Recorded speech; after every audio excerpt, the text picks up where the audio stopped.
Assalamualaikum warahmatullahi wabarakatuh. Perkenalkan, nama saya Cut Azhara Resa dengan nomor NIM 2000968. Di sini saya akan menjelaskan mengenai manajemen peserta didik. Nah, yang pertama ada definisi manajemen peserta didik menurut para ahli. Di sini saya mengambil dari Suryo Subroto. Dia memberi tanggapan bahwa batasan definisi mengenai manajemen peserta didik yaitu pekerjaan-pekerjaan atau kegiatan-kegiatan pencatatan murid semenjak dari proses penerimaan sampai saat murid meninggalkan sekolah atau madrasah karena sudah tamat mengikuti pendidikan pada sekolah atau madrasah tersebut. Nah, maka secara umum definisi manajemen peserta didik adalah seluruh rangkaian kegiatan yang direncanakan sedemikian rupa oleh sekolah dalam memberikan pelayanan pendidikan pada peserta didik guna membina peserta didik sejak awal masuk hingga lulus dari sekolah sehingga peserta didik dapat berkembang semaksimal mungkin. Nah, setelah kita mengetahui definisi dari manajemen peserta didik, di sini saya akan menjelaskan mengenai tujuan dan fungsi dari manajemen peserta didik. Yang pertama ada meningkatkan pengetahuan, keterampilan dan psikomotor peserta didik.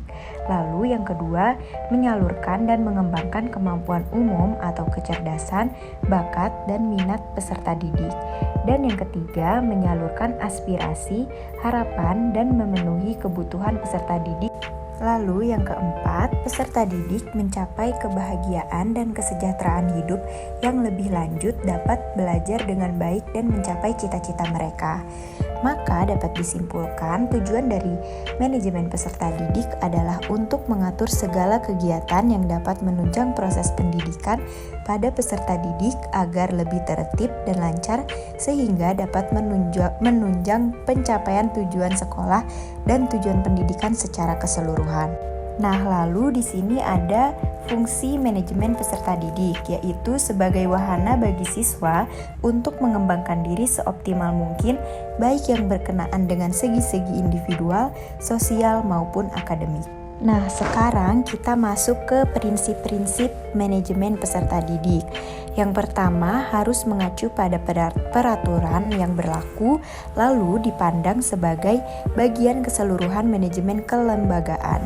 Yang ketiga, kegiatan manajemen peserta didik harus diupayakan untuk mempersatukan peserta didik yang mempunyai keragaman latar belakang dan perbedaan untuk kemudian diarahkan agar saling memahami dan saling menghargai. Dan yang keempat, kegiatan dalam manajemen peserta didik diarahkan sebagai upaya dalam mengatur perkembangan potensi peserta didik. Dan yang kelima, segala kegiatan dalam manajemen peserta didik harus dapat mendorong serta memacu kemandirian peserta didik.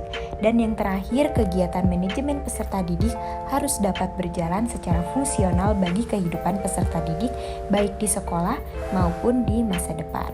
Nah, setelah tadi kita membahas mengenai definisi, tujuan dan manfaat serta prinsip-prinsip dari manajemen peserta didik, sekarang kita masuk ke ruang lingkup dari manajemen peserta didik. Ruang lingkup manajemen peserta didik meliputi perencanaan peserta didik, pengorganisasian peserta didik, pelaksanaan pembinaan peserta didik, pengawasan peserta didik, serta evaluasi peserta didik. Nah, teman-teman, sekian presentasi saya mengenai manajemen peserta didik.